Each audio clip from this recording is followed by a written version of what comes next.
जय श्री कृष्णा, राधे राधे। आज ज्येष्ठ मास की कृष्ण पक्ष की द्वादशी तिथि है और आज अपरा एकादशी व्रत का पारण भी किया जाएगा। यानी जिन भक्तों ने कल अपरा एकादशी का व्रत रखा था, आज वे अपना व्रत खोलेंगे। आज का दिन बड़ा ही शुभ और मंगलकारी है। एकादशी के व्रत के पारण के दिन तुलसी माता और लक्ष्मी माता की कथाओं को सुनने से ही व्रत पूर्ण माना जाता है और भक्तों की समस्त मनोकामनाएं पूर्ण होती हैं। तो जिन लोगों ने व्रत नहीं भी रखा है, उन्हें भी द्वादशी के दिन तुलसी माता की कथाओं को सुनने से धन संपत्ति और अनंत शुभ फलों की प्राप्ति होती है। तो आइए भगवान श्री लक्ष्मी नारायण जी के चरणों का ध्यान करते हुए इन कथाओं को सुनते हैं। तो सबसे पहले हम सुनते हैं द्वादशी की कथा। तो सब प्रेम से बोलिए, राधा कृष्ण भगवान की जय। प्राचीन काल में कश्मीर देश में देवव्रत नामक एक ब्राह्मण थे। उनके सुंदर रूप वाली एक कन्या थी जो मालिनी के नाम से प्रसिद्ध थी। ब्राह्मण ने उस कन्या का विवाह सत्यशील नाम के एक बुद्धिमान द्विज के साथ कर दिया। मालिनी कुमार्ग पर चलने वाली पूंछ चली होकर स्वच्छंदता पूर्वक इधर उधर रहने लगी। वे केवल आभूषण धारण करने के लिए पति का जीवन चाहती थी। उसकी हितैषणी नहीं थी। उसके घर में काम काज करने के बहाने उपपति रहा करता था। सभी जाति के मनुष्य जार के रूप में उसके यहाँ ठहरते थे। वे कभी पति की आज्ञा का पालन करने में तत्पर नहीं हुई। इसी दोष से उसके सब अंगों में कीड़े पड़ गए, जो काल, अंतक और यम की भांति उसकी हड्डियों को भी छेद डालते थे। उन कीड़ों से उसकी नाक, जीवा और कानों का उच्छेद हो गया। स्तन तथा उंगलियां गल गई। उसमें पंगुता भी आ गई। इन सब कलेशों से मृत्यु को प्राप्त होकर वे नरक की यातनाएं भोगने लगी। 1,50,000 वर्षों तक वे तांबे के भांड में रखकर जलाई गई। 100 बार उसे कुत्ते की योनि में जन्म लेना पड़ा। तत्पश्चात सौवीर देश में पद्म बंधु नामक ब्राह्मण के घर में वे अनेक दुखों से घिरी हुई कुतिया हुई। उस समय भी उसके कान, नाक, पूंछ और पैर कटे हुए थे। उसके सर में कीड़े पड़ गए थे और योनि में भी कीड़े भरे रहते थे। राजन, इस प्रकार 30 वर्ष व्यतीत हो गए। एक दिन वैशाख के द्वादशी तिथि को पद्म बंधु का पुत्र नदी में स्नान करके पवित्र हो भीगे वस्त्र से घर आया। उसने तुलसी की वेदी के पास जाकर अपने पैर धोए। देवयोग से वे कुतिया वेदी के नीचे सोई हुई थी। सूर्य उदय से पहले का समय था। ब्राह्मण कुमार के चरणोदक से वे नहा गई और तत्काल उसके सारे पाप नष्ट हो गए। फिर तो उसी क्षण उसे अपने पूर्व जन्मों का स्मरण हो गया। पहले के कर्मों की याद आने से विकुतिया तपस्वी के पास जाकर दीनता पूर्वक पुकारने लगी, हे मुने, आप हमारी रक्षा करें। उसने पद्म बंधु मुनि के पुत्र से अपने पूर्व जन्म के दुराचारपूर्ण वृतांत सुनाए। ये भी कहा, ब्राह्मण, जो कोई भी दूसरी युवती पति के ऊपर वशीकरण का प्रयोग करती है, वे दुराचारणी मेरी ही तरह तांबे के पात्र में पकाई जाती है। पति स्वामी है, पति गुरु है और पति उत्तम देवता है। साध्वी स्त्री उस पति का अपराध करके कैसे सुख पा सकती है? पति का अपराध करने वाली स्त्री सैकड़ों बार पशु पक्षियों की योनि में और अरबों बार कीड़ों की योनि में जन्म लेती है। इसलिए स्त्रियों को सदैव अपने पति की आज्ञा का पालन करना चाहिए। ब्राह्मण, आज मैं आपकी दृष्टि के सम्मुख आई हूँ। यदि आप मेरा उद्धार नहीं करेंगे तो मुझे पुनः इसी यातनापूर्ण घृणित योनि का दर्शन करना ही पड़ेगा। अतविप्रवर, मुझ पापचारिणी को वैशाख पक्ष में अपना पुण्य प्रदान करके उबार लीजिए। आपने जो पुण्य की वृद्धि करने वाली द्वादशी की है, उसमें स्नान, दान और अन्न भोजन कराने से जो पुण्य हुआ है, उससे मुझ दुराचारणी का भी उद्धार हो जाएगा। महाभाग, दीन वत्सल, मुझ दुखिया के प्रति दया कीजिए। आपके स्वामी जगदीश्वर जनार्दन दीनों के रक्षक हैं। उनके भक्त भी उन्हीं के समान होते हैं। दीन वत्सल, मैं आपके दरवाजे पर रहने वाली कुतिया हूँ। मुझ दीना के प्रति दया कीजिए, मेरा उद्धार कीजिए। अंत में मैं आप द्विजेंद्र को नमस्कार करती हूँ। उसका वचन सुनकर मुनि के पुत्र ने कहा, कुतिया, सब प्राणी अपने किए हुए कर्मों के ही सुख दुख रूप फल भोगते हैं। जैसे सांप को दिया हुआ शर्करा मिश्रित दूध केवल विष की वृद्धि करता है, उसी प्रकार पापी को दिया हुआ पुण्य उसके पाप में सहायक होता है। मुनि कुमार के ऐसा कहने पर कुतिया दुख में डूब गई। और उसके पिता के पास जाकर आर्त स्वर में क्रंदन करती हुई बोली, पदम बंधु बाबा, मैं तुम्हारे दरवाजे की कुतिया हूँ। मैंने सदा तुम्हारी जूठन खाई है, मेरी रक्षा करो, मुझे बचा लो। गृहस्थ महात्मा के घर पर जो पालतू जीव रहते हैं उनका उद्धार करना चाहिए, ये वेद वेत्ताओं का मत है। चांडाल, कोए, कुत्ते ये प्रतिदिन गृहस्थों के दिए हुए टुकड़े खाते हैं, अतः उनकी दया के पात्र हैं। जो अपने ही पाले हुए रोगादि से ग्रस्त एवं असमर्थ प्राणी का उद्धार नहीं करता वे नरक में पड़ता है, ये विद्वानों का मत है। संसार की सृष्टि करने वाले भगवान विष्णु एक कुकर्ता बनाकर स्वयं ही पत्नी, पुत्र आदि के व्यास से समस्त जंतुओं का पालन करते हैं, अतः अपने पोष्य वर्ग की रक्षा करनी चाहिए, ये भगवान की आज्ञा है। दयालु होने के कारण आप मेरा उद्धार कर दीजिए। दुख से आतुर हुई कुतिया की ये बात सुनकर घर में बैठा हुआ मुनिपुत्र तुरंत घर से बाहर निकला। इसी समय दया निधान पदम बंधु ने कुतिया से पूछा, ये क्या वृतांत है? तब पुत्र ने सब समाचार कह सुनाया। उसे सुनकर पदम बंधु बोले, बेटा, तुमने कुतिया से ऐसा वचन क्यों कहा? साधु पुरुषों के मुंह से ऐसी बात नहीं निकलती। वत्स, देखो तो सब लोग दूसरों का उपकार करने के लिए उदित रहते हैं। चंद्रमा, सूर्य, वायु, रात्रि, अग्नि, जल, चंदन, वृक्ष और साधु पुरुष सदा दूसरों की भलाई में लगे रहते हैं। दैत्यों को महाबली जानकर महर्षि दधीचि ने देवताओं का उपकार करने के लिए दयापूर्वक उन्हें अपने शरीर की हड्डी दे दी थी। महाभाग, पूर्व काल में राजा शिवी ने कबूतर के प्राण बचाने के लिए भूखे बाज को अपने शरीर का मांस दे दिया था। पहले इस पृथ्वी पर जीमूत वाहन नामक राजा हो गए हैं। उन्होंने एक सर्प का प्राण बचाने के लिए महात्मा गरुड़ को अपना जीवन समर्पित कर दिया था। इसलिए विद्वान ब्राह्मण को दयालु होना चाहिए। क्या इंद्रदेव शुद्ध स्थान में ही वर्षा करते हैं, अशुद्ध स्थान में जल नहीं बरसाते? क्या चंद्रमा चंडालों के घर में प्रकाश नहीं करते? अतः बार बार प्रार्थना करने वाली इस कुतिया का मैं अपने पुण्यों से उद्धार करूंगा। इस प्रकार पुत्र की मान्यता का निराकरण करके परम बुद्धिमान पदम बंधु ने संकल्प किया, हे कुतिया, ले, मैंने अपनी द्वादशी का महापुण्य तुझे दे दिया। ब्राह्मण की इतना कहते ही कुतिया ने सहसा अपने प्राचीन शरीर का त्याग कर दिया और दिव्य देह धारण कर दिव्य वस्त्र आभूषणों से विभूषित हो 10 दिशाओं को प्रकाशित करती हुई ब्राह्मण की आज्ञा ले स्वर्गलोक को चले गई। वहां महान सुखों का उपभोग करके इस पृथ्वी पर भगवान नर नारायण के अंश से उर्वशी नाम से प्रकट हुई। तो सब प्रेम से बोलो, लक्ष्मी नारायण भगवान की जय, राधा कृष्ण भगवान की जय। तुलसी माता को हरि प्रिया भी कहा जाता है। जितना भगवान श्री हरि विष्णु सोने, चांदी, हीरे, मोती और रत्नों से प्रसन्न नहीं होते, उतना सिर्फ तुलसी दल से प्रसन्न हो जाते हैं। सच्चे श्रद्धा भाव से तुलसी दल भगवान श्री विष्णु को अर्पित करने से मनुष्य के सभी संकट कट जाते हैं और मनोकामनाओं की पूर्ति होती है। शास्त्रों के अनुसार एकादशी के दिन तुलसी जी में कभी भी जल नहीं चढ़ाना चाहिए, क्योंकि तुलसी महारानी स्वयं एकादशी का निर्जल व्रत रखती हैं। लेकिन द्वादशी के दिन व्रत के पारण के समय तुलसी माता को जल अवश्य चढ़ाना चाहिए और पूरे विधि विधान से पूजा पाठ करके उनकी कथाओं को सुनकर ही अपना व्रत खोलना चाहिए।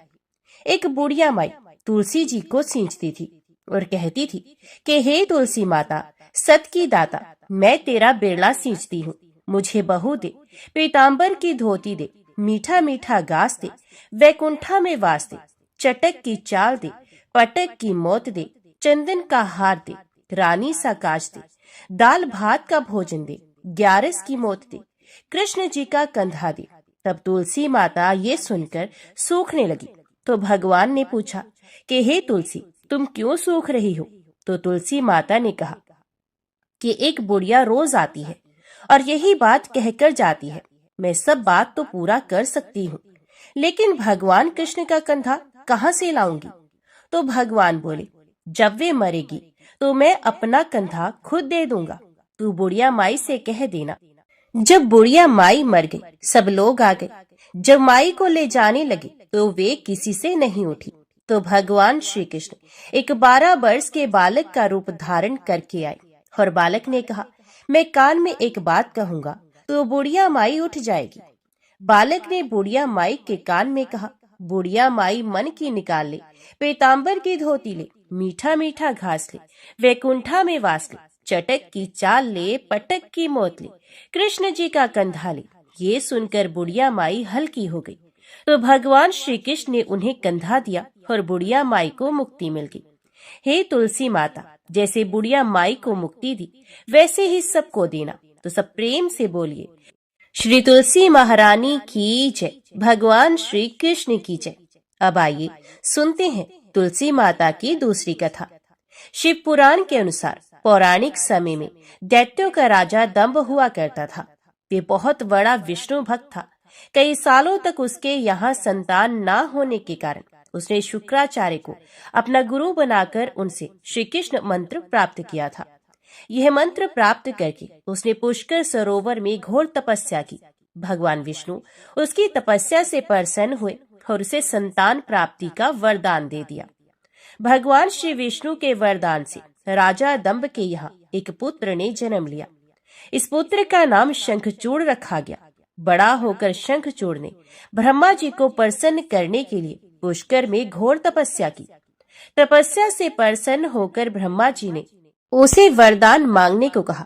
तब शंखचूड़ ने वरदान मांगा कि वे हमेशा अजर अमर रहे, वे कोई भी देवता उसे मार ना पाए। ब्रह्मा जी ने उसे ये वरदान दे दिया और कहा कि वे बद्री वन में जाकर धर्मध्वज की पुत्री तुलसी, जो कि तपस्या कर रही है, उससे विवाह कर ले। शंखचूड़ ने वैसा ही किया और तुलसी के साथ विवाह के बाद सुखपूर्वक रहने लगा। उसने अपने बल से देवताओं, असुरों, दानवों, राक्षसों, गंधर्वों, नागों, किन्नरों, मनुष्यों तथा त्रिलोकी के सभी प्राणियों पर विजय प्राप्त कर ली। वे भगवान श्री कृष्ण का परम भक्त था। शंखचूड़ के अत्याचारों से सभी देवता परेशान होकर ब्रह्मा जी के पास गए और ब्रह्मा जी उन्हें भगवान विष्णु के पास ले गए। भगवान विष्णु ने कहा कि शंखचूड़ की मृत्यु भगवान शिव के त्रिशूल से ही होगी, अतः आप उनके पास जाएं। भगवान से उन्हें चित्ररथ नामक गण को अपना दूत बनाकर शंखचूड़ के पास भेजा। चित्ररथ ने शंखचूड़ को समझाया कि वे देवताओं को उनका राज्य लौटा दे, परंतु शंखचूड़ ने मना कर दिया और कहा कि वे महेश्वर से युद्ध करना चाहता है। भगवान शिव को जब ये बात पता चली तो वे युद्ध के लिए अपनी सेना लेकर निकल पड़े और दानवों में घमासान युद्ध हुआ। परंतु ब्रह्मा जी के वरदान के कारण शंखचूड़ को देवता नहीं हरा पाए। भगवान शिव ने शंखचूड़ का वध करने के लिए जैसे ही अपना त्रिशूल उठाया, तभी आकाशवाणी हुई कि जब तक शंखचूड़ के हाथ में श्रीहरि का कवच है और उसकी पत्नी का अस्तित्व अखंडित है, तब तक इसका वध असंभव है। आकाशवाणी को सुनकर भगवान विष्णु वृद्ध ब्राह्मण का रूप धारण कर शंखचूड़ के पास गए और उससे श्रीहरि कवच दान में मांग लिया। शंखचूड़ ने वे कवच बिना किसी संकोच के दान कर दिया। शंखचूड़ का रूप बनाकर तुलसी के पास गए। शंखचूड़ रूपी भगवान विष्णु ने तुलसी के महल के द्वार पर जाकर अपनी विजय होने की सूचना दी। ये सुनकर तुलसी बहुत प्रसन्न हुई और पति रूप में आए भगवान का पूजन किया।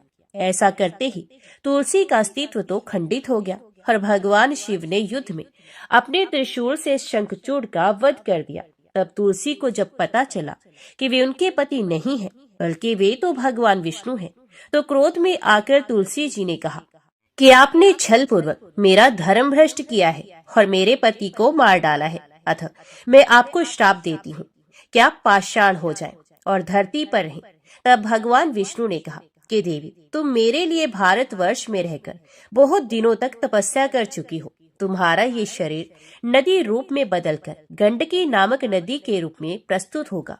तुम पुष्पों में श्रेष्ठ तुलसी का वृक्ष बन जाओगी और सदा मेरे साथ रहोगी। तुम्हारे श्राप को सत्य करने के लिए मैं पाषाण शालिग्राम बनकर रहूंगा। गंडकी नदी के तट पर मेरा वास होगा। तो सब प्रेम से बोलो, भगवान विष्णु और तुलसी माता की जय। आइए अब सुनते हैं गरीब ब्राह्मण और तुलसी माता की कहानी। एक नगर में एक गरीब ब्राह्मण अपनी पत्नी के साथ रहता था।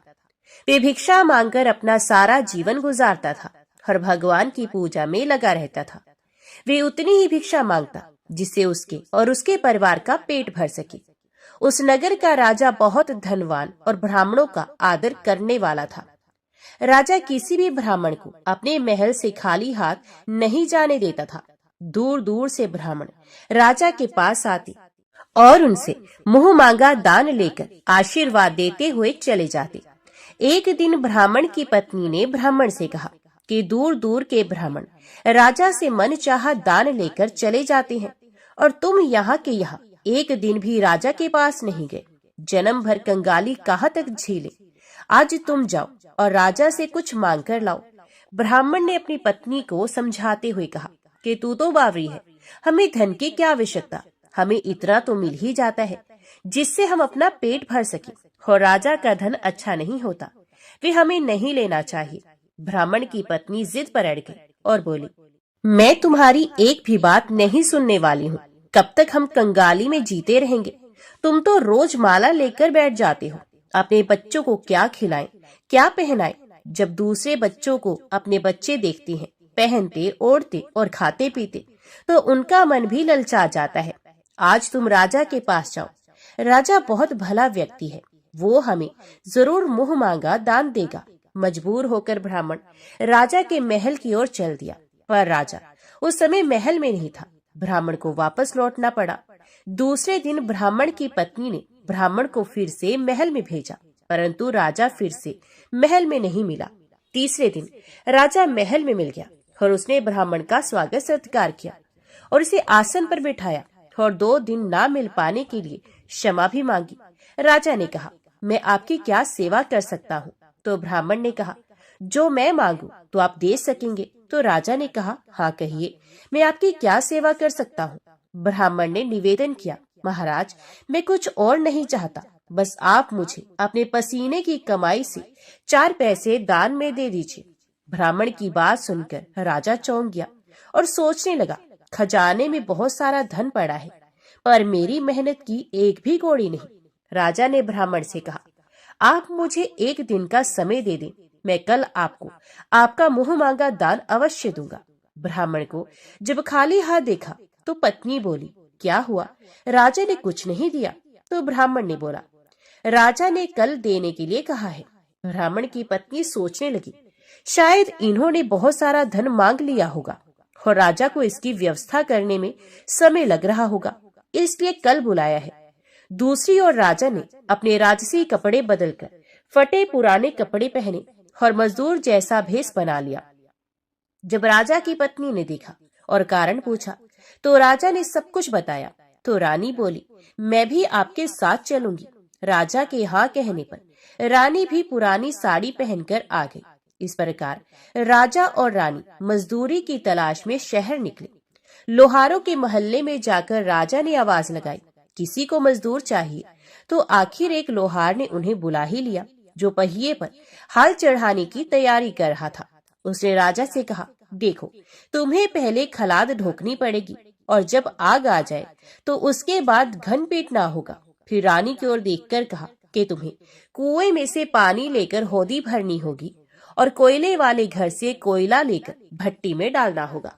तुम दोनों को दिन दिन भर में 2-2 आने मिलेंगे। अगर काम पसंद हो तो बोलो, नहीं तो अपना रास्ता नापो। राजा रानी लोहार के बताए काम को करने लगे। राजा खला ढोकने लगा, पर उसे काम ठीक से नहीं हो पा रहा था। लोहार नाराज होकर राजा को ठीक से काम करने के लिए कहता, तो राजा जैसे तैसे अपना काम करने लगा। रानी भी कुएं से पानी भरकर लाने लगी। रानी के हाथों में फफोले हो गए। किसी तरह बड़ी कठिनाइयों से उसने पानी का हौद भरा। उसके बाद रानी कोयला लाकर भट्टी में डालने लगी। भट्टी में आग आने पर लोहार ने बाट भट्टी में से निकालकर पहिए पर जमाई और एक घन अपने हाथ में लेकर और एक राजा के हाथ में देकर कहा, देखो बारी बारी से घन इस पर पटकना, हाथ इधर उधर ना हो पाए। राजा जोर जोर से घन पटकने लगा, लेकिन उसका निशाना ठीक नहीं बैठता था। कभी घन हाल पर गिरता तो कभी पहिए पर। मजदूरों का ये हाल देखकर लोहारन बड़बड़ाती हुई आई और लोहार से कहने लगी, तुमने कहाँ से ये नव सीखिए मजदूर काम पर लगाए हैं? इनसे काम नहीं होगा, ये मजदूर तुम्हारा सब काम बिगाड़ देंगे। राजा रानी उन दोनों की फटकार सुनते सुनते अपना काम मन लगाकर करते हैं। घन पटक पटक के राजा का शरीर पसीने से तर हो गया और जोर जोर से सांसें चलने लगी। रानी भी पानी भरते भरते और कोयला झकते झकते थक कर चूर हो गई। दोनों ने पूरे दिन बहुत मेहनत की। लोहार ने राजा रानी को 2-2 पैसे दिए, जिसे वे बड़ी खुशी से लेकर महल में आ गए। आज उन्हें पता चला कि मेहनत की कमाई कैसी होती है। राजा ने 4 पैसे अलग रख दिए और अगले दिन ब्राह्मण को बुलाकर उसे दे दिए। ब्राह्मण राजा को आशीर्वाद देकर घर लौटा और ब्राह्मणी से कहा, लो, मैं राजा के हाथ से दक्षिणा ले आया हूँ। ब्राह्मणी खुश होकर दौड़ती हुई आई और जब उसने 4 पैसे देखे तो वे ठिठक कर रह गई और उन्हें दूर फेंक दिया। और वो जल भूनकर ब्राह्मण से बोली, तुम जैसे दरिद्र से राजा के यहाँ जाकर भी कुछ मांगा नहीं गया, शर्म भी नहीं आती। ये कहकर वे रूठकर चली गई और बहुत देर तक बड़बड़ करती रही।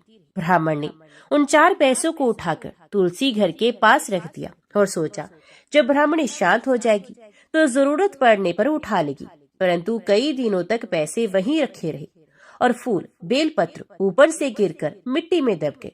ब्राह्मण और ब्राह्मणी दोनों ही उन सिक्कों के बारे में भूल गए। कुछ दिनों के बाद तुलसी घर में 4 पौधे उगाए। चारों पौधे बहुत सुंदर थे। ये देखकर ब्राह्मणी रोज उनमें पानी डालती। 4 महीने के बाद वे पौधे बड़े हो गए और उनमें फूल लगने लगे। फूल सूखने पर इनसे मोती झड़ने लगे। ब्राह्मण और ब्राह्मणी ने कभी मोती नहीं देखे थे। वे समझे कि कोई बीज है। हर रोज कई फूल झड़ते और बहुत मोती पूरे तुलसी घर में बिखर जाते। ब्राह्मणी उन मोतियों को समेटकर घर के एक कोने में डाल देती। इस तरह वहां मोतियों का ढेर लग गया। एक दिन एक सब्जी वाली आई। ब्राह्मणी को सब्जी लेनी थी पर उसके पास पैसे नहीं थे। उसने सब्जी वाली से कहा, क्या तुम इन चमकदार चीजों के बदले सब्जी दे सकती हो? सब्जी वाली ने देखा और वे पहचान गई, ये तो मोती हैं। उसने खुशी खुशी ब्राह्मणी को उन मोतियों के बदले उसकी मनपसंद सब्जी दे दी। अब से हर रोज ऐसा ही होने लगा। ब्राह्मणी और सब्जी वाली दोनों खुश थे। सब्जी वाली ये सोचकर खुश थी कि मुझे 1 पैसे की तरकारी के बदले हजारों का माल मिल रहा है, और ब्राह्मणी ये सोचकर खुश थी कि इन चीजों के बदले सब्जी मिल जाती है। इस प्रकार कई महीने बीत गए। उधर राजमहल में कई राजहंस थे जो मोती चुगते थे। राजा का ये नियम था कि जब राजहंस मोती चुग लेते थे, इसके बाद ही राजा और उनका परिवार भोजन करता था। एक समय बाद राजा का सारा धन उन मोतियों और दान देने में खर्च हो गया। अब राजा को मोती खरीदने के पैसे तक नहीं बचे। ये खबर पूरे नगर में फैल गई। ब्राह्मण और ब्राह्मणी को जब ये पता चला तो उन्होंने यही विचार किया कि राजा बहुत दानी और नेक दिल इंसान है। उसने अपना सब कुछ दान कर दिया, यहाँ तक कि शायद उनके पास खाने को भी कुछ नहीं है। ऐसे हालात में हमें उन लोगों की सहायता करनी चाहिए। तो ब्राह्मण ने कहा, अगर तू कहे तो इसमें से कुछ कुछ बीज राजा को दे दूं। तो ब्राह्मणी कहती है, इससे सब्जी और खाने की चीजें मिल जाती है। ब्राह्मणी ने कहा, हाँ, मैं रोज इसके बदले सौदा लिया करती हूँ। ऐसा कहकर ब्राह्मणी एक टोकरी बीज भर लाई। ब्राह्मण राजा के पास पहुंचा और उसे वे मोती दिए और राजा को सारी बात बताई। राजा उन मोतियों को देखकर चौंक गया। उसने मोती राजहंस को दिए और राजहंस उन्हें चुगने लगा। ये देखकर राजा ने ब्राह्मण से कहा, एक एक मोती सैकड़ों रुपयों का है। सच बताएं, आपके पास इतने मोती आए कहाँ से? ब्राह्मण बोला, महाराज, ऐसे तो हमारे घर पर बहुत से हैं। और राजा को पूरी बात बताई। राजा अपने मंत्रियों के साथ ब्राह्मण के घर पहुंचे और उन चारों पेड़ों को देखा। पूछताछ में उन सिक्कों वाली बात सामने आ गई। जब पेड़ों को देखा तो उनकी जड़ के पास वही सिक्के चिपके हुए थे। आज ब्राह्मण और ब्राह्मणी को मालूम हुआ कि उनके पास लाखों करोड़ों की दौलत है, जिसे वे सादा बीज समझते हैं। ब्राह्मण ने सोचा कि मेरे लिए ये धन किस काम का। ऐसा सोचकर ब्राह्मण ने सारे मोती राजा को दान में दे दिए। राजा की आंखें खुल गई। मेहनत के धन की कीमत उन्हें मालूम पड़ गई। उस दिन राजा ने प्रण लिया कि मैं खजाने के पैसों से एक भी पैसा अपने खर्च में नहीं लगाऊंगा। अपना खर्च मेहनत करके चलाऊंगा।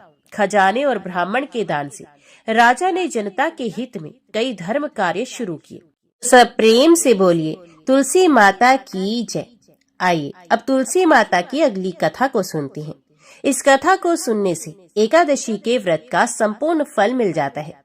किसी समय एक कुटुंब में ननद तथा भाभी साथ साथ रहती थी। ननद का विवाह अभी नहीं हुआ था। वे तुलसी के पौधे की बहुत सेवा किया करती थी, लेकिन उसकी भाभी को ये सब बिल्कुल पसंद नहीं था। जब कभी उसकी भाभी को अत्यधिक क्रोध आता तो वे उसे ताना देते हुए कहती कि जब तुम्हारा विवाह होगा तो मैं तुलसी ही बारातियों को खाने में दूंगी और तुम्हारे दहेज में भी तुलसी ही दूंगी। कुछ समय बीत जाने पर ननद का विवाह पक्का हुआ। विवाह के दिन भाभी ने अपने कथन के अनुसार बारातियों के सामने तुलसी का गमला फोड़ दिया और खाने के लिए कहा। तुलसी की कृपा से ये फूटा हुआ गमला अनेकों स्वादिष्ट पकवानों में बदल गया। भाभी ने गहनों के नाम पर तुलसी की मंजरी से बने गहने पहना दिए। वे सब भी सुंदर सोने जवाहरात में बदल गए। भाभी ने वस्त्रों के स्थान पर तुलसी का जनेऊ रख दिया। वे रेशमी तथा सुंदर वस्त्रों में बदल गया। ननद की ससुराल में उसके दहेज की बहुत प्रशंसा की गई। ये बात भाभी के कानों तक भी पहुंची। उसे बहुत आश्चर्य हुआ। उसे अब तुलसी माता की पूजा का महत्व समझ में आ गया। भाभी की एक लड़की थी।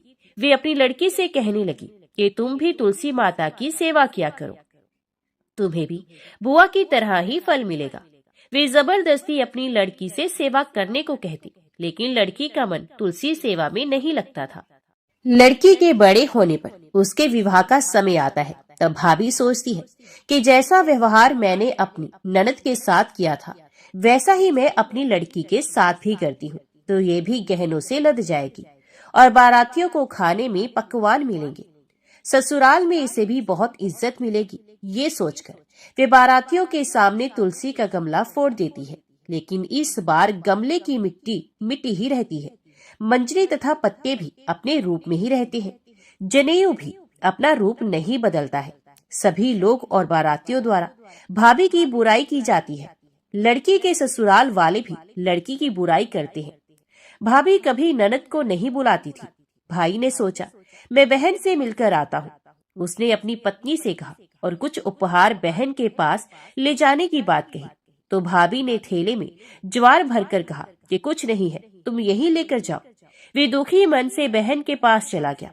ये सोचता रहा कि कोई भाई अपनी बहन के घर ज्वार कैसे लेके जा सकता है। ये सोचकर वे एक गौशाला के पास रुका और ज्वार का थैला गाय के सामने पलट दिया। तभी गाय पालने वाली ने कहा कि आप गाय के सामने हीरे मोती तथा सोना क्यों डाल रहे हो। तो भाई ने सारी बात उसे बताई और धन लेकर खुशी से अपनी बहन के घर की ओर चल दिया। दोनों बहन भाई एक दूसरे को देखकर अत्यंत प्रसन्न होते हैं। तो सब प्रेम से बोलिए तुलसी माता की जय। आइए अब सुनते हैं तुलसी माता की कथा। एक समय देवराज इंद्र संपूर्ण लोकपालों तथा ऋषियों से घिरे हुए अपनी सुधर्मा सभा में बैठे थे। वह सिद्ध और विद्याधरगण उनकी विजय के गीत गा रहे थे। इसी समय परम बुद्धिमान देवेंद्र गुरु महाभाग बृहस्पति जी अपने शिष्यों के साथ देव सभा में पधारे। उन्हें उपस्थित देख देवताओं ने सहसा उनके चरणों में मस्तक झुकाया।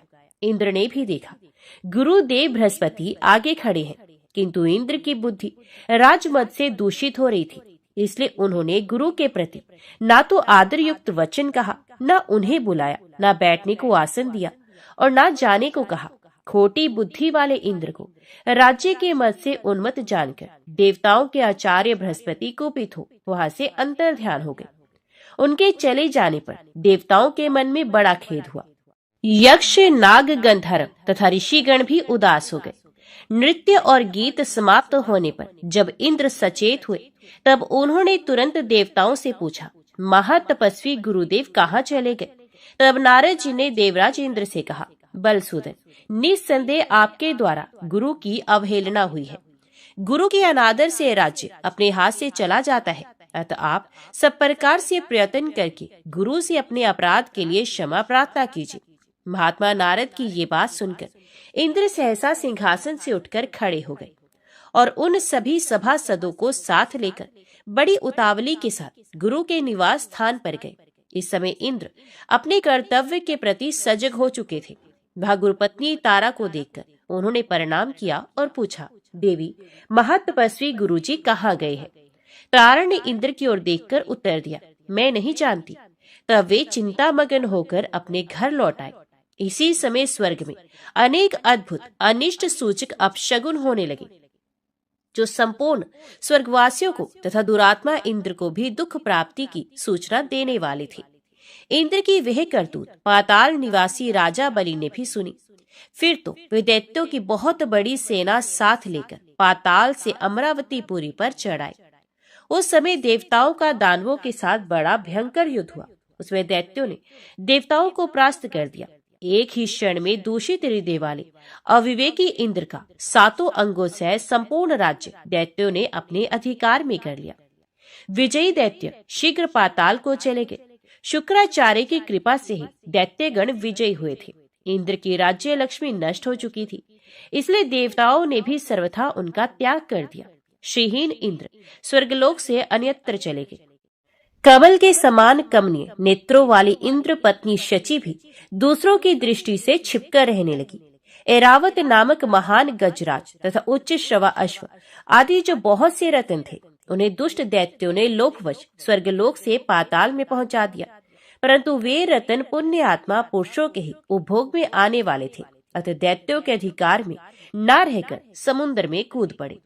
उस समय राजा बलि ने आश्चर्यचकित होकर अपने गुरु शुक्राचार्य से कहा, भगवान, हम देवताओं को जीतकर बहुत से रत्न यहाँ लाए थे, किंतु वे सभी समुद्र में जा पड़े। ये तो बड़ी अद्भुत बात है। राजा बलि की ये बात सुनकर शुक्राचार्य ने उत्तर दिया, राजन, 100 अश्वमेध यज्ञों की दीक्षा लेकर उन्हें पूर्ण करने पर ही तुम्हारा देवताओं के राज्य पर अधिकार होगा। इसमें तनिक भी संदेह नहीं। जो 100 अश्वमेध यज्ञों का अनुष्ठान कर लेता है, वही स्वर्गलोक के राज्य को भोगने का अधिकारी होता है। अश्वमेध यज्ञ किए बिना स्वर्ग की कोई भी वस्तु उपभोग में नहीं लाई जा सकती। गुरु का ये वचन सुनकर राजा बलि उस समय चुप हो गए और दानवों के साथ उचित कार्यों में लग गए। इंद्र बड़ी शोचनीय दशा को प्राप्त हो गए थे।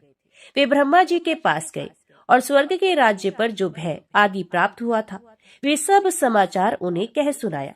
इंद्र की बात सुनकर ब्रह्मा जी ने उनसे कहा, सब देवताओं को एकत्रित करके हम सब लोग तुम्हारे साथ सर्वेश्वर भगवान विष्णु की आराधना करने के लिए चलते हैं। ऐसा ही हो। ये सलाह करके इंद्र आदि संपूर्ण लोकपाल ब्रह्मा जी को आगे रखकर क्षीर समुद्र के तट पर गए। वहां उन सब ने परस्पर विचार करके भगवान विष्णु की स्तुति आरंभ की। ब्रह्मा जी बोले, देव देव जगन्नाथ, देवता और दैत्य दोनों आपके चरणों में मस्तक झुकाते हैं। आपकी कीर्ति परम पवित्र है। आप अविनाशी और अनंत हैं। परमात्मा, आपको नमस्कार है। रमापति, आप यज्ञ हैं, यज्ञ रूप हैं तथा यज्ञांग हैं। अतः आज कृपा करके देवताओं को वरदान दीजिए। भगवान, गुरु की अवहेलना करने के कारण इंद्र इस समय ऋषियों से स्वर्ग के राज्य से भ्रष्ट हो चुके हैं, इसलिए इनका उद्धार कीजिए। श्री भगवान बोले, देवगण, गुरु की अवहेलना करने से सारा अभ्युदय नष्ट हो जाता है। जो पापी हैं, अधर्म में तत्पर हैं तथा केवल विषयों में ही रचे पचे रहते हैं और जिनके द्वारा अपने माता पिता की निंदा होती रहती है, वे निस्संदेह बड़े भाग्यहीन हैं। ब्राह्मण, इस इंद्र ने जो अन्याय किया है, उसका फल इसे तत्काल प्राप्त हो गया। केवल इंद्र के ही कर्म से संपूर्ण देवताओं पर संकट आया है। जब किसी भी पुरुष के लिए विपरीत काल उपस्थित हो जाए, तब उसे दूसरों का सहयोग प्राप्त करने की चेष्टा करनी चाहिए। बुद्धिमान पुरुष अपने संपूर्ण मनोरथों की सिद्धि के लिए अन्य प्राणियों के साथ मैत्री करते हैं। अतः इंद्र, तुम मेरी बात मानो। इस समय अपना काम बनाने के लिए तुम्हें दैत्यों के साथ मेल जोल कर लेना चाहिए। भगवान विष्णु के इस प्रकार आज्ञा देने पर परम बुद्धिमान इंद्र अमरावती को छोड़कर देवताओं के साथ सुतल लोक में गए। इंद्र आए हैं, ये सुनकर राजा इंद्रसेन रोष में भर गए। उन्होंने अपनी सेना के साथ जाकर इंद्र को मार डालने का विचार किया। उस समय देवऋषि नारद ने बलवानों में श्रेष्ठ राजा बलि और दैत्यों को ऊंच नीच समझाकर उन्हें इंद्र के वध से रोका। देवऋषि के ही कहने से राजा बलि ने इंद्र के प्रति अपना रोष त्याग दिया। इतने में ही इंद्र भी अपनी सेना के साथ आ पहुंचे। राजा बलि ने देखा, लोकपालों से घिरे हुए इंद्र श्रीहीन हो गए हैं। अब उनमें प्रभुता का मद नहीं रहा है, उनका तेज चला गया और अब वे ईर्ष्या तथा अहंकार से रहित हो गए हैं। उन्हें इस अवस्था में देखकर राजा बलि के मन में बड़ी दया आई। वे बड़ी उतावली के साथ हंसते हुए से बोले, देवराज इंद्र, आप इस सूतल लोक में कैसे पधारे? यहाँ आने का कारण बताइए। बलि की ये बात सुनकर इंद्र मुस्कुराते हुए बोले, भैया, हम सब देवता क्रोध के अधीन हो रहे हैं। आप सब लोगों की भी यही दशा है। जैसे हम हैं वैसे ही आप लोग भी हैं। अतः हमारा ये कलह निरर्थक है। भाग्यवश आपने मेरा संपूर्ण राज्य एक क्षण में ही ले लिया तथा बहुत से रत्न भी स्वर्ग से यहाँ उठा ले, परंतु वे सभी रत्न तत्काल ही जहाँ के थे वहीं चले गए। अतः विद्वान पुरुष को एक दूसरे से मिलकर कर्तव्य के विषय में विचार करना चाहिए। विचार करने से ज्ञान होता है और ज्ञान होने पर संकट से छुटकारा अवश्य मिल जाएगा। इस समय तो मैं संपूर्ण देवताओं के साथ आपके समीप त्राण पाने के लिए आया हूँ। इंद्र की बात समाप्त होने पर देवऋषि नारद ने राजा बलि को समझाते हुए कहा, दैत्यराज, शरण में आए हुए प्राणी की रक्षा करना महापुरुषों का धर्म है। जो लोग ब्राह्मण, रोगी, वृद्ध तथा शरणागत की रक्षा नहीं करते वे ब्रह्म हत्यारे हैं। इंद्र इस समय शरणागत शब्द से अपना परिचय देते हुए तुम्हारे समीप आए हैं। अतः इनका भलीभांति रक्षण करना और पोषण करना तुम्हारा परम कर्तव्य है। इसमें तनिक भी संदेह की बात नहीं। देवऋषि नारद के यूं कहने पर कर्तव्य और अकर्तव्य के ज्ञान में कुशल दैत्यराज बलि ने स्वयं भी अपनी बुद्धि से विचार किया। तदंतर लोकपालों और देवताओं सहित इंद्र का बड़े सम्मान के साथ स्वागत सत्कार किया तथा उनके मन में विश्वास उत्पन्न करने के लिए अनेक प्रकार की सच्ची शपथें भी खाई। इंद्र ने भी राजा बलि को विश्वास दिलाने वाली शपथें खाई। देवराज इंद्र स्वार्थ साधन में तत्पर रहते हैं और अर्थशास्त्र में ही उनकी विशेष प्रवृत्ति है। उन्होंने शपथ खाकर राजा बलि के साथ सुतल लोक में ही निवास किया।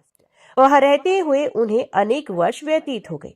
एक दिन बलि की सभा में बैठे हुए नीति निपुण देवराज इंद्र ने बलि को संबोधित करके हंसते हुए कहा, वीरवर, हमारे हाथी, घोड़े आदि नाना प्रकार के बहुत से रत्न जो इस समय तुम्हें प्राप्त होने योग्य हैं, तत्काल ही समुद्र में गिर गए हैं। अतः हम लोगों को समुद्र से उन रत्नों का उद्धार करने के लिए बहुत शीघ्र प्रयत्न करना चाहिए।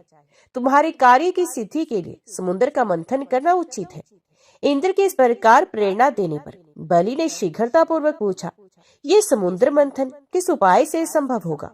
इसी समय मेघ के समान गंभीर स्वर में आकाशवाणी हुई, देवताओं और दैत्यों, तुम क्षीर समुद्र का मंथन करो। इस कार्य में तुम्हारे बल की वृद्धि होगी, इसमें तनिक भी संदेह नहीं। मंदराचल को मथानी और वासुकी नाग को रस्सी बनाओ, फिर देवता और दैत्य मिलकर मंथन आरंभ करो। यह आकाशवाणी सुनकर सहस्त्रों दैत्य और देवता समुद्र मंथन के लिए उदित हो स्वर्ण के सदृश कांतिमान मंदराचल के समीप गए। वह पर्वत सीधा, गोलाकार, बहुत मोटा और अत्यंत प्रकाशमान था। अनेक प्रकार के रत्न उसकी शोभा बढ़ा रहे थे। चंदन, पारिजात, नागकेसर, जयफल और चंपा आदि भांति भांति के वृक्षों से वे हरा भरा दिखाई देता था। उस महान पर्वत को देखकर संपूर्ण देवताओं ने हाथ जोड़कर कहा, दूसरों का उपकार करने वाले महाशैल मंदराचल, हम सब देवता तुमसे कुछ निवेदन करने के लिए यहाँ आए हैं, उसे तुम सुनो। उनके यो कहने पर मंदराचल ने देहधारी पुरुष के रूप में प्रकट होकर कहा, देवगण, आप सब लोग मेरे पास किस कार्य से आए हैं, उसे बताइए। तब इंद्र ने मधुर वाणी में कहा, मंदराचल, तुम हमारे साथ रहकर एक कार्य में सहायक बनो। हम समुद्र को मत कर उसे अमृत निकालना चाहते हैं। इस कार्य के लिए तुम मथानी बन जाओ। मंदराचल ने बहुत अच्छा कहकर उनकी आज्ञा स्वीकार की और देव कार्य की सिद्धि के लिए देवताओं, दैत्यों तथा विशेषत इंद्र से कहा, पुण्यात्मा देवराज, आपने अपने वज्र से मेरे दोनों पंख काट डाले हैं, फिर आप लोगों के कार्य की सिद्धि के लिए वहां तक मैं कैसे चल सकता हूँ? तब संपूर्ण देवताओं और दैत्यों ने उस अनुपम पर्वत को क्षीर समुद्र तक ले जाने की इच्छा से उखाड़ लिया, परंतु वे उसे धारण करने में समर्थ ना हो सके। वे महान पर्वत उसी समय देवताओं और दैत्यों के ऊपर गिर पड़ा। कई कुचले गए, कई मारे गए, कई मूर्छित हो गए, कई एक दूसरे को कोसने और चिल्लाने लगे तथा कुछ लोगों ने बड़े क्लेश का अनुभव किया। इस प्रकार उनका उद्यम और उत्साह भंग हो गया। वे देवता और दानव सचेत होने पर जगदीश्वर भगवान विष्णु की स्तुति करने लगे। शरणागत वत्सल महाविष्णु, हमारी रक्षा कीजिए, रक्षा कीजिए। आपने ही इस संपूर्ण चराचर जगत को व्याप्त कर रखा है। उस समय देवताओं का कार्य सिद्ध करने के लिए गरुड़ की पीठ पर बैठे हुए भगवान विष्णु सहसा वहां प्रकट हो गए। वे सबको अभय देने वाले हैं। उन्होंने देवताओं और दैत्यों की ओर दृष्टिपात करके खेल खेल में ही उस महान पर्वत को उठाकर गरुड़ की पीठ पर रख लिया। फिर वे देवताओं और दैत्यों को क्षीर समुद्र के उत्तर तट पर ले गए और पर्वत श्रेष्ठ मंद्राचल को समुद्र में डालकर तुरंत वहां से चल दिए। तदंतर सब देवता दैत्यों को साथ लेकर वासुकी नाग के समीप गए और उनसे भी अपनी प्रार्थना स्वीकार कराई। इस प्रकार मंद्राचल को मथानी और वासुकी नाग को रस्सी बनाकर देवताओं और दैत्यों ने क्षीर समुद्र का मंथन आरंभ किया। इतने में ही वे पर्वत समुद्र में डूबकर रसातल को जा पहुंचा। तब लक्ष्मीपति भगवान विष्णु ने कच्छप रूप धारण करके तत्काल ही मंद्राचल को ऊपर उठा दिया। उस समय वह एक अद्भुत घटना हुई। फिर जब देवता और दैत्यों ने मथानी को घुमाना आरंभ किया तब वे पर्वत बिना गुरु के ज्ञान की भांति कोई सुदृढ़ आधार न होने के कारण इधर उधर दौड़ने लगा। ये देखकर परमात्मा भगवान विष्णु स्वयं ही मंद्राचल के आधार बन गए और उन्होंने अपनी चारों भुजाओं से मथानी बने हुए उस पर्वत को भली भांति पकड़कर उसे सुखपूर्वक घुमाने योग्य बना दिया। तब अत्यंत बलवान देवता और दैत्य एकीभूत हो अधिक जोर लगाकर क्षीर समुद्र का मंथन करने लगे। कश्यप रूपधारी भगवान की पीठ जन्म से ही कठोर थी और उस पर घूमने वाला पर्वत श्रेष्ठ मंद्राचल भी वज्रसार की भांति दृढ़ था। उन दोनों की रगड़ से समुद्र में बड़ वानर प्रकट हो गया। साथ ही हलाहल विष उत्पन्न हुआ। उस विष को सबसे पहले नारद जी ने देखा। तब अमित तेजस्वी देवऋषि ने देवताओं को पुकार कर कहा, अदिति कुमारों, अब तुम समुद्र का मंथन ना करो। इस समय संपूर्ण उपद्रवों का नाश करने वाले भगवान शिव की प्रार्थना करो। वे परात्पर हैं, परम आनंद स्वरूप हैं तथा योगी पुरुष भी उन्हीं का ध्यान करते हैं। देवता अपने स्वार्थ साधन में संलग्न हो समुद्र मथ रहे थे। ये अपनी ही अभिलाषा में तन्मय होने के कारण नारद जी की बात नहीं सुन सके। केवल उद्यम का भरोसा करके वे क्षीर सागर के मंथन में संलग्न थे। अधिक मंथन से जो हलाहल विष प्रकट हुआ वे तीनों लोगों को भस्म कर देने वाला था। ये प्रौढ़ विष देवताओं का प्राण लेने के लिए उनके समीप आ पहुंचा और ऊपर नीचे तथा संपूर्ण दिशाओं में फैल गया। समस्त प्राणियों को अपना ग्रास बनाने के लिए प्रकट हुए उस कालकूट विष को देखकर वे सब देवता और दैत्य हाथ में पकड़े हुए नागराज वासुकी को मंद्राचल पर्वत सहित वहीं छोड़कर भाग खड़े हुए। उस समय उस लोक संहारकारी कालकूट विष को भगवान शिव ने स्वयं अपना ग्रास बना लिया। उन्होंने उस विष को निर्मल कर दिया। इस प्रकार भगवान शंकर की बड़ी भारी कृपा होने से देवता, असुर, मनुष्य तथा संपूर्ण त्रिलोकी की उस समय कालकूट विष से रक्षा हुई। तदंतर भगवान विष्णु के समीप मंदराचल को मथानी और वासुकी नाग को रस्सी बनाकर देवताओं ने पुनः समुद्र मंथन आरंभ किया। तब समुद्र से देव कार्य की सिद्धि के लिए अमृतवी कलाओं से परिपूर्ण चंद्रदेव प्रकट हुए। संपूर्ण देवता, असुर और दानवों ने भगवान चंद्रमा को प्रणाम किया और गर्गाचार्य जी ने अपने अपने चंद्र बल की यथार्थ रूप से जिज्ञासा की। उस समय गर्गाचार्य जी ने देवताओं से कहा, इस समय तुम सब लोगों का बल ठीक है। तुम्हारे सभी उत्तम ग्रह केंद्र में हैं। चंद्रमा से गुरु का योग हुआ है। बुध, सूर्य, शुक्र, शनि और मंगल भी चंद्रमा से संयुक्त हुए हैं। इसलिए तुम्हारे कार्य की सिद्धि के निमित्त इस समय चंद्र बल बहुत उत्तम है। यह गोमंत नामक मुहूर्त है जो विजय प्रदान करने वाला है। महात्मा गर्ग जी के इस प्रकार आश्वासन देने पर महाबली देवता गर्जना करते हुए बड़े वेग से समुद्र मंथन करने लगे। मथे जाते हुए समुद्र के चारों ओर बड़े जोर की आवाज उठ रही थी। इस बार के मंथन से देव कार्यों की सिद्धि के लिए साक्षात कामधेनु प्रकट हुई। उन्हें काले, श्वेत, पीले, हरे तथा लाल रंग की सैकड़ों गायों ने घेरा हुआ था। उस समय ऋषियों ने बड़े हर्ष में भरकर देवताओं और दैत्यों से कामधेनु के लिए याचना की और कहा, आप सब लोग मिलकर भिन्न भिन्न गोत्र वाले ब्राह्मणों को कामधेनु से इन संपूर्ण गौओं का दान अवश्य करें। ऋषियों के याचना करने पर देवताओं और दैत्यों ने भगवान शंकर की प्रसन्नता के लिए वे सब गौएं दान कर दी तथा यज्ञ कर्मों में भली भांति मन को लगाने वाले उन परम मंगल में महात्मा ऋषियों ने उन गौओं का दान स्वीकार किया। तत्पश्चात सब लोग बड़े जोश में आकर क्षीर सागर को मथने लगे। तब समुद्र से कल्प वृक्ष पारिजात, चूत और संतान, ये 4 दिव्य वृक्ष प्रकट हुए। उन सबको एकत्रित रखकर देवताओं ने उन्हें बड़े वेग से समुद्र मंथन आरंभ किया। इस बार के मंथन से रत्नों में सबसे उत्तम रत्न कौस्तुभ प्रकट हुआ, जो सूर्य मंडल के समान परम कांतिमान था। वे अपने प्रकाश से तीनों लोगों को प्रकाशित कर रहा था। देवताओं ने चिंतामणि को आगे रखकर कौस्तुभ का दर्शन किया और उसे भगवान विष्णु की सेवा में भेंट कर दिया। तदंतर चिंतामणि को मध्य में रखकर देवताओं और दैत्यों ने पुनः समुद्र को मथना आरंभ किया। वे सभी बल में बड़े चढ़े थे और बार बार गर्जना कर रहे थे। अब की बार उस मथे जाते हुए समुद्र से उच्च श्रवा नामक अश्व प्रकट हुआ। वे समस्त अश्व जाति में एक अद्भुत रतन था। उसके बाद गज जाति में रतनभूष ऐरावत प्रकट हुआ। उसके साथ श्वेत वर्ण के 64 हाथी और थे। ऐरावत के 4 दांत बाहर निकले हुए थे और मस्तक से मद की धारा बह रही थी। इन सबको भी मध्य में स्थापित करके वे सब पुण्य समुद्र मथने लगे। उस समय उस समुद्र से मदिरा, भांग, काकड़ा सिंगी, लहसुन, गाजर, अत्यधिक उन्माद कारक धतूर तथा पुष्कर आदि बहुत सी वस्तुएं प्रकट हुई। इन सबको भी समुद्र के किनारे एक स्थान पर रख दिया गया। तत्पश्चात वे श्रेष्ठ देवता और दानव पुण्य पहले की ही भांति समुद्र मथने लगे। अब की बार समुद्र से संपूर्ण भुवनों की एकमात्र अधीश्वरी दिव्य रूपा देवी महालक्ष्मी प्रकट हुई, जिन्हें ब्रह्म वेत्ता पुरुष वेदांत विद्या कहती हैं। इन्हीं को दूसरे लोग मूल विद्या कहकर पुकारते हैं। कुछ सामर्थ्यशाली महात्मा इन्हीं को वाणी और ब्रह्म विद्या भी कहते हैं। कोई कोई इन्हीं को रिद्धि, सिद्धि, आज्ञा और आशा नाम देते हैं। कोई योगी पुरुष इन्हें वैष्णवी कहते हैं। सदा उद्यम में लगे रहने वाले माया की अनुयायी इन्हीं को माया के रूप में जानती है। जो अनेक प्रकार के सिद्धांतों को जानने वाले तथा ज्ञान शक्ति से संपन्न है, वे इन्हीं को भगवान की योग माया कहते हैं। देवताओं ने देखा देवी महालक्ष्मी का रूप परम सुंदर है। उनके मनोहर मुख पर स्वाभाविक प्रसन्नता विराजमान है। हार और नुपुरों से उनके श्रीअंगों की बड़ी शोभा हो रही है। मस्तक पर छत्र तना हुआ है। दोनों ओर से चंवर डुल रहे हैं।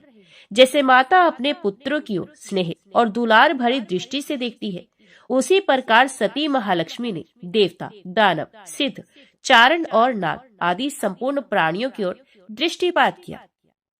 माता महालक्ष्मी की कृपा दृष्टि पाकर संपूर्ण देवता उसी समय श्री संपन्न हो गए। वे तत्काल राज्य अधिकारी के शुभ लक्षणों से संपन्न दिखाई देने लगे। तदंतर देवी लक्ष्मी ने भगवान मुकुंद की ओर देखा। उनके श्रीअंग तमाल के समान श्याम वर्ण थे। कपोल और नासिका बड़ी सुंदर थी। वे परम मनोहर दिव्य शरीर से प्रकाशित हो रहे थे। उनके वक्षस्थल में श्रीवत्स का चिन्ह सुशोभित था। भगवान के एक हाथ में कोमोद की गदा शोभा पा रही थी। भगवान नारायण की उस दिव्य शोभा को देखते ही लक्ष्मी जी आश्चर्यचकित हो गई और हाथ में वन माला ले सहसा हाथी से उतर पड़ी। ये माला श्री जी ने अपने ही हाथों से बनाई थी। उसके ऊपर भ्रमर मंडरा रही थी।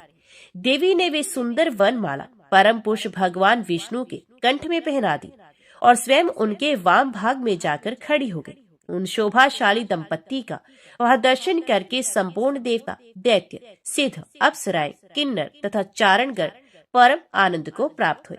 तो सब प्रेम से बोलो लक्ष्मी नारायण भगवान की जय।